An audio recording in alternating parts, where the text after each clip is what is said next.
유명한 복음 전도자인 길모아 목사님이 이렇게 마을을 지나다가 한 노인에게 물건을 팔고 있는 노인을 만났습니다. 그렇게 전도하려고 말을 건넸습니다.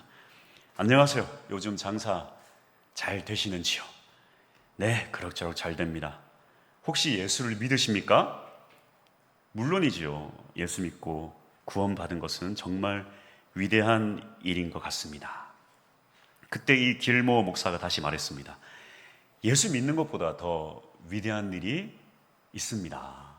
이렇게 얘기하니까 노인이 깜짝 놀라면서 그것이 뭐냐고 물었습니다. 길모아 목사님은 이렇게 말했습니다. 예, 그것은 나를 구원해 주신 주님과 동행하는 것입니다. 신앙생활에 있어서 중요한 두 가지가 있습니다. 첫 번째는 하나님과의 만남이고, 두 번째는 하나님과 동행하는 것입니다. 하지만 이 만남보다 동행이 훨씬 까다롭고 힘듭니다. 결혼을 예로 든다면 쉽게 이해할 수 있습니다. 두 사람이 만나서 사랑하고 결혼하고 신혼여행 다녀오고 이 신혼초를 살아가는 건 그리 어렵지 않습니다. 정작 힘든 것은 무엇입니까? 그 다음에 일어나는 수많은 일들입니다. 음식이 다르고 먹는 거 다르고 성격 차이, 가치관, 습관, 살면서 이런 것 맞춰가는 것 간단하지 않습니다. 여러 면에서 이 혼란과 충돌을 겪게 됩니다. 그러다가 조정이 안 되는 것은 어떻습니까? 그냥 포기하고 살아가게 됩니다. 때로는 남남과 다를 바가 없을 때도 있습니다. 신앙의 요정도 별반 다를 게 없습니다. 하나님을 만났고 예수님을 구주로 모셨습니다. 그렇지만 여전히 중요한 때에 주님을 남남처럼 여길 때가 있습니다. 만남은 있지만 동행이 실패한 거예요. 이 창세기 5장에는 아담에서부터 노아까지 이 10대에 걸친 역사를 소개합니다. 하지만 이들의 삶의 이 공통된 모습은 무엇입니까? 살다가 낳다가 죽었다. 살다가 낳다가 죽었다. 이 세 단어로 설명이 돼요. 그런데 이렇게 살다가 낳다가 죽었다라는 이 설명 가운데 유독 다른 사람 한 명이 나오는데요. 오늘 주인공입니다. 이 에녹은 다르게 살았습니다. 어떻습니까? 이 300년이나 하나님과 동행했고 죽음을 보지 않고 하나님이 하늘로 데려갔습니다. 무엇보다 이 에녹의 삶을 하나님이 기뻐했다는 사실입니다. 히브리서 11장 5절 말씀 보게 되면 믿음으로 에녹은 죽음을 보지 않고 옮겨졌으니 하나님이 그를 옮기심으로 다시 보이지 아니하였느니라. 그는 옮겨지기 전에 하나님을 기쁘시게 하는 자라 하는 증거를 받았느니라. 하나님은 에녹을 기뻐했습니다. 왜 그럴까요? 하나님과 동행했기 때문입니다. 정말 중요한 내용이에요. 하나님은 우리와 동행하는 것을 가장 기뻐하십니다. 기뻐하세요. 오늘 동행을 좀 알아보기 원하는데요. 첫 번째로 이 동행을 하기 위해선 동행의 조건이 필요합니다. 우리 첫 번째 다 같이 한번 우리 화면 보시면서 한번 읽어봤으면 좋겠는데요. 첫 번째 다 같이 시작. 그렇습니다. 하나님과 동행하기 위해선 이 동행의 조건이 필요합니다. 이 두 인격체의 뜻이 일치해야 돼요. 부부가 어떻습니까? 취미가 다르고 습관이 달라도 부부는 함께 할 수 있습니다. 그런데요, 부부의 뜻이 일치하지 않으면 참 어렵습니다. 이 하나님과의 동행을 위해서 이 제시한 하나님의 조건이 무엇입니까? 바로 거룩함입니다. 레위기 11장 45절. 내가 거룩하니 너희도 거룩할지어다. 거룩은 무엇일까요? 레위기 20장 26절. 너희는 나에게 거룩할지어다. 이는 나 여호와가 거룩하고 내가 또 너희를 나의 소유로 삼으려고 너희를 만민 중에서 구별하였음이니라. 거룩은 구별입니다. 세상에서 이 구별되어서 하나님께 속한 사람이 바로 거룩한 자들입니다. 거룩은 이 세상과 이별하고 하나님과 동행하는 사람입니다. 어떻게 하나님과 동행할 수 있을까요? 링컨이 이 남북 전쟁을 할 때에 이 전세가 불리하게 되었습니다. 그때 이 부하들이 이 전쟁은 하나님의 저주입니다. 하나님이 우리 편에 계시지 않으니 휴전을 합시다고 이 부하들이 계속 링컨에게 재촉을 하는 거예요. 그때 링컨은 그들에게 이렇게 말했습니다. 하나님이 우리 편에 계신가를 묻지 말고 우리가 하나님 편에 서 있는지를 확인하십시오. 우리가 하나님 편에 서 있기만 하면 전쟁에서 승리할 것입니다. 하나님이 나와 함께 하는가가 중요한 것이 아닙니다. 내가 하나님과 함께하고 있는가, 그것이 훨씬 중요해요. 그것이 훨씬 중요해요. 거룩은 무엇입니까? 하나님이 나와 함께하는가, 이것 가지고 붙잡고 싸우는 것이 아니라 거룩은 내가 하나님과 함께하기 위해 얼마나 노력하고 애를 쓰고 있는가 하는 것이 바로 거룩입니다. 에녹이 살던 시대는 어떤 시대일까요? 유다서에서는 에녹이 살던 시대를 이렇게 말합니다. 유다서 1장 15절, 이는 뭇사람을 심판하사 모든 경건하지 않는 자가 경건하지 않게 행한 모든 경건하지 않는 일과 또 경건하지 않는 죄인들이 주를 거슬러 한 모든 완악한 말로 말미암아 그들을 정죄하려 하심이라. 아멘. 이 에녹의 시대는 한마디로 얘기하자면 경건치 않은 시대였다. 경건치 않은 시대. 이 짧은 구절 속에 무려 이 경건치 않다라는 단어가 4번이나 반복되어 있습니다. 경건치 않다라는 말을 간단하게 설명한다면 하나님이 없다, 그런 뜻이에요. 그때는 이 하나님이 없는 것처럼 사람들이 제 마음대로 사는 것을 경건치 않다, 경건치 않다. 이런 세태 속에서 에녹은 어떻게 살았습니까? 하나님의 뜻에 맞춰서 하나님과 동행하며 살았습니다. 그렇게 살아가길 노력했어요. 이러한 노력이 필요합니다. 많은 사람들이 하나님께 실망하고 또 시험에 드는 이유가 무엇입니까? 하나님이 내 뜻에 맞추길 원합니다. 모든 상황이 내 상황에 맞춰지길 원하다 보면 하나님은 결코 우리와 동행할 수 없습니다. 내가 하나님께 맞추는 것이 바로 거룩입니다. 하나님과 동행하는 조건이 바로 하나님의 뜻에 나를 맞추는 것, 이것이 바로 거룩입니다. 20세기의 지성이 프란시스 셰퍼는 이렇게 말했습니다. 오늘날 우리 미국의 문제는 행복은 추구하지만 거룩은 추구하지 않는 것이다. 그렇다면 어떻게 동행할 수 있을까요? 이 동행의 의미에 대해서 우리가 한번 살펴보기 원하는데요. 이 동행이 히브리어의 할라크, 이 의미는 무엇인가? 바로 이 걷다, 산책하다, 길을 같이 가다, 이런 뜻입니다. 성도와 하나님과의 친밀한 교제, 인격적인 교제를 동행이라고 표현합니다. 신앙생활은 마치 어린아이가 아버지 손을 꼭 붙잡고 길을 걷는 것과 같습니다. 하나님과 대화를 나누고 또 그분의 도움과 인도를 받으며 살아가는 하루하루를 의미합니다. 매사에 하나님께 사정을 아뢰고 하나님께 묻고 그분은 우리에게 답하시고, 이게 동행이에요. 이런 교제의 기쁨, 동행의 즐거움이 우리에게 필요합니다. 이런 기쁨을 가진 사람이 바로 그리스도인입니다. 이것이야말로 이 신앙생활의 본질입니다. 하나님은 우리와 동행하고 싶어 하세요. 너무나도 동행하고 싶어 하세요. 얼마나 동행을 기뻐하셨던지 이 에녹이 하나님과 동행하지 어떻게 합니까? 하나님 결국 그가 죽기도 전에 그를 데려가십니다. 오늘 본문 말씀 24절, 에녹이 하나님과 동행하더니 하나님이 그를 데려가심으로 세상에 있지 아니하였더라. 이뿐 아니라 이 다음에 나오는 이 방주로 유명한 노아는 어떻습니까? 하나님께서 이 노아를 완전한 자다라고 칭합니다. 완전한 자다. 칭찬을 아끼지 않으세요. 그 이유를 하나님 이렇게 말씀하십니다. 창세기 6장 9절인데요.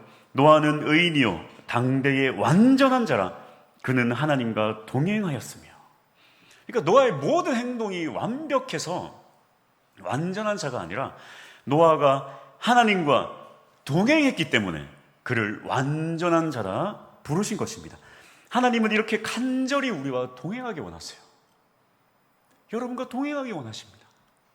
너무나도 간절히. 그래서 하나님은 성경 여러 군데를 통해서 우리와 어떻게 동행하고 싶은지 표현하세요. 그래서 이 사람의 가장 친밀한 모든 관계를 동원해서 하나님 표현하십니다. 요한복음 15장 13절에서 14절, 사람이 친구를 위하여 자기 목숨을 버리면 이보다 더 큰 사랑이 없나니 너희는 내가 명하는 대로 행하면 곧 나의 친구라. 놀랍지 않습니까? 하나님이, 예수님이 우리 보고 친구래요. 내가 너와 친구로서 동행하고 싶다. 고린도후서 11장 2절, 내가 너희를 정결한 처녀로 한 남편인 그리스도께 드리려고 중매함이로다. 또한 우리와 부부관계처럼 동행하고 싶어 하세요. 부부관계처럼. 그리고 우리에게 이렇게 약속하십니다. 마태복음 28장 20절, 볼지어다 내가 세상 끝날까지 너희와 항상 함께 있으리라.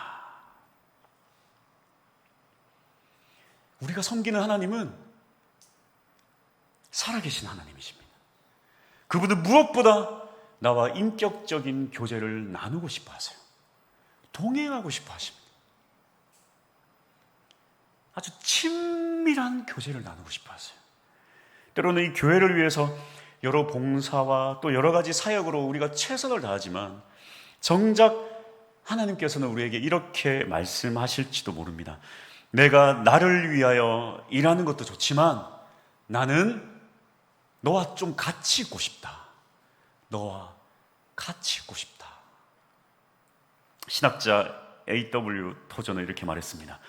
열심 있는 그리스도인들이 범할 수 있는 가장 보편적인 과오는 하나님의 일에 너무 바빠 하나님과의 교제를 게을리하는 일이다. 저는 15살 때부터 26살 때까지 찬양팀을 하면서 베이스 기타를 쳤습니다. 특별히 이 대학생 때는요, 아주 무겁고 큰 장비들 막 다 가지고 들고 다니고 그랬습니다. 참 요즘 얼마나 좋아졌는지 모르겠어요. 저 스피커 보고 깜짝 놀랐습니다. 무슨 스피커가 저렇게 막대기처럼 생겼습니까? 젓가락처럼 생겨가지고 제가 무슨 저거 소리 나겠습니까? 제가 그랬더니 소리가 좋더라고요. 옛날에 여러분 보시면 알겠지만 옛날에는요 스피커가 막 컸습니다. 커야지 좋았어요. 스피커 크고 앰프 크고 다 컸습니다. 막 대학생 때는 막 그런 무거운 거 장비들을 다 가지고 다니고 그랬어요. 그래서 사역 나가면서 완벽하게 세팅하고 음향 조절하고 또 이게 또 완벽하게 세팅이 안 되면요 막 집중이 안 됩니다. 왜냐하면 열심히 준비했는데 세팅이 안 돼가지고 막 기타 소리 안 나고 그러면 얼마나 화납니까? 특히 베이스 기타 치는 사람들은요 소리에 예민해요. 베이스를 막 사람들이 잘 잊어버립니다. 엔지니어 하는 사람들이 기타 소리가 잘 안 나니까요 소리를 계속 끄고 안 켜져요. 그럼 막 저는 막 짜증이 납니다. 짜증이. 그래서 이 예배 시간 전까지 마지막 전까지 철저히 준비하고 세팅하고 아주 완벽을 요했습니다. 이렇게 대학교 채플 찬양팀에서 사역을 하는데요, 어떤 좀 나이가 좀 많은 높은 기수의 학교 선배가 자기 교회에 이렇게 찬양팀을 초청을 한 거예요. 그래서 찬양팀 이렇게 와서 좀 찬양을 해달라. 그래서 이렇게 좀 늦게 출발해서 도착하자마자 시간이 없으니까 아주 그냥 뭐 짧게 기도하고 또 어김없이 열심히 세팅했습니다.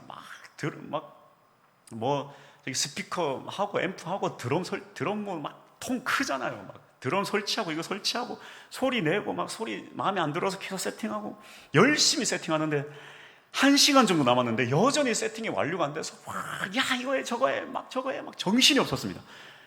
갑자기 우리를 초청한 선배가 다들 멈추고 앉아보라는 거예요. 또 기수가 높은 선배니까 말을 들어야죠. 그러더니 막 우리를 앉혀놓고 막 되게 뭐라 그러는 겁니다. 너네 지금 뭐 하는 거야, 지금 도대체? 예배가 1시간 뒤에 시작하는데, 지금 왜 이렇게 분주하냐는 거예요. 그러면서 이 분주함은 예배의 가장 큰 방해 요소라고 그러면서요.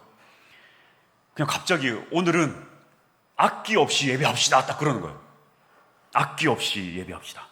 지금부터 이 예배를 위해서 함께 기도합시다. 우리 청소년들이 많이 올 텐데 예배를 위해서 다 같이 기도하자는 거예요. 그러면서 아주 1시간 남았는데 45분을 막 통성으로 막 기도를 하는 거예요, 같이. 제가 기도도 못했습니다. 너무 화가 나가지고 이게 뭐야 지금? 이게 뭐야 지금? 그래서 딱 15분을 남겨놓고 이제 조용히 하나님을 묵상합시다. 조용히 하나님을 묵상합시다. 그러는 거예요. 저는 화가 치밀어 올랐습니다. 스피커, 드럼, 모든 악기, 베이스만 다 가지고 얼마나 이 집회를 위해서 연습하고 먼 길을 차에 실어서 왔는데 좀 늦게 도착했다고, 세팅 좀 늦었다고, 이게 뭔가 어떻게든 완료를 했어야지. 그렇게 다 묵상을 하고 있는데, 묵상을 저는 안 하고 있었죠. 조용히만 있었지 짜증이 나가지고. 청소년 아이들이 들어오고 그렇게 예배가 시작되었습니다. 악기 없이 예배를 드리는데요, 제가 그날 그 예배에 충격을 받았습니다. 1시간을 넘게 그렇게 깊이 찬양하며 예배를 드렸습니다. 성령님이 내 안에 오셨어요. 내게 큰 감동과 은혜를 주시는데, 그때 성령 하나님께서 내게 말씀하셨습니다. 이것이 예배다.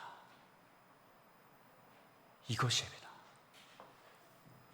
그동안 너는 누구를 위해서 연주하였느냐?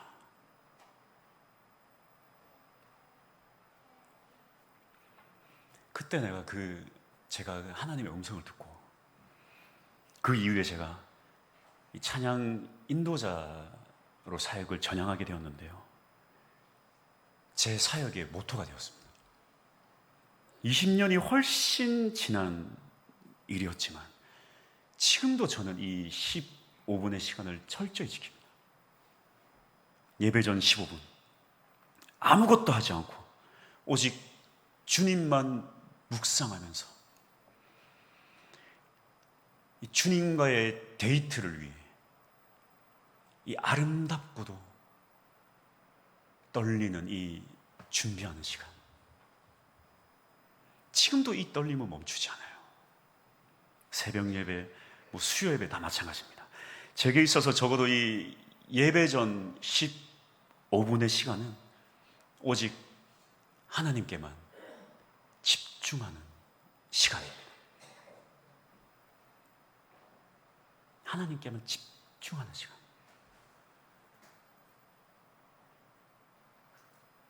진정 하나님이 원하는 것이 무엇인지 우리는 잘 알아야 됩니다. 고린도전서 1장 6절 말씀입니다. 너희를 불러 그의 아들 예수 그리스도 우리 주와 더불어 교제하게 하시는 하나님은 미쁘시도다. 하나님과 동행의 축복을 누리십시오. 그것은 바로 이 예배를 통해 주님과 교제하고 동행하는 것입니다. 이 예배를 통해 주님은 나를 친구라 불러주시고 나의 아빠가 되어주시고 나의 가장 사랑하는 가족이 되어서 나와 함께 하십니다. 할렐루야! 주님과의 동행을 사모하십시오. 사모하십시오. 여러분 기억해 보십시오. 이렇게 옛날 옛적 나의 남편과 나의 아내와 결혼 전에 데이트를 했던 때를 기억해 보십시오. 만나기 전부터 떨리지 않았습니까? 빨리 대답에 수긍하십시오. 지금 쳐다보고 있습니다, 옆에서. 이 알렉산더 맥클레런 박사는 당대의 가장 명쾌한 성격 성경 주석가 중에 한 사람이었습니다. 어떻게 해서 그가 그렇게 훌륭한 신학자가 될 수 있었을까요? 어느 날 한 사람이 그에게 물었습니다. 박사님의 이 성공의 요인은 무엇입니까? 그러자 이 맥클레런 박사는 아직까지 한 번도 어겨본 적이 없는 자신의 이 한 가지 습관에 대해서 이렇게 말했습니다. 그 습관은 무엇인가? 하루에 1시간씩 오로지 하나님과 함께하는 시간을 가지는 것입니다. 그가 정해놓은 그 시간은 무엇인가? 바로 아침 9시부터 10시까지였습니다. 그는 이렇게 설명했습니다. 그 시간에는 낡을 대로 낡은 팔걸이 의자에 앉아 커다란 성경책을 무릎 위에 펼쳐놓고 있지요. 그리고 그 1시간 동안은 설교를 위해 성경을 읽는다거나 공부하는 학생 입장으로 읽는 것을 용납하지 않습니다. 오로지 멀리 출장 간 아버지한테서 온 편지를 읽는 어린아이처럼, 보고 싶은 연인으로부터 온 편지를 읽는 청년처럼 성경을 읽고 또 읽는답니다. 하나님과의 데이트, 그 시간을 누릴 수 있는 여러분이 되기를 소망합니다. 하나님 여러분과 함께하고 싶어 하세요. 그리고 여러분, 우리가 하나님께 다가갈 때에 하나님 우리와 함께 계십니다. 우리가 멀리하면요 함께할 수가 없어요. 하나님 간절히 여러분과 함께하고 싶어 하세요. 그래서 우리와 함께하려고 이 땅에 주님 오신 것입니다. 마태복음 1장 23절, 보라, 처녀가 잉태하여 아들을 낳을 것이요 그의 이름은 임마누엘이라 하리라 하였으니 이를 번역한즉 하나님이 우리와 함께 계시다 함이라. 하나님 너무나도 우리와 함께하고 싶어서 예수님을 이 땅에 보내신 것입니다. 할렐루야. 그리고 그 모진 고통과 또 십자가에서 죽으셨어요. 우리와 함께하고 싶어서. 오늘 찬양을 부를 텐데요, 이 찬양의 가사가 이렇습니다. 당신은, 주님은 주님의 시간을 뚫고 이 땅 가운데 오셨네. 우리 없는 하늘 원치 않아서 우리 삶에 오셨네. 자신의 편안 버리고 우리에게 평안 주셨네. 가장 낮은 자의 모습으로 우리 삶에 오셨네. 중요한 가사예요. 하나님 우리와 영원히 함께 하시네. 하나님 여러분과 영원히 함께하고 싶어 하십니다. 할렐루야. 할렐루야. 그러한 하나님 품에 안기길 소망합니다. 그러한 하나님과 영원히 동행하는 여러분이 될 수 있기를 축복합니다. 할렐루야. 우리 하나님께 영광의 박수 올리겠습니다.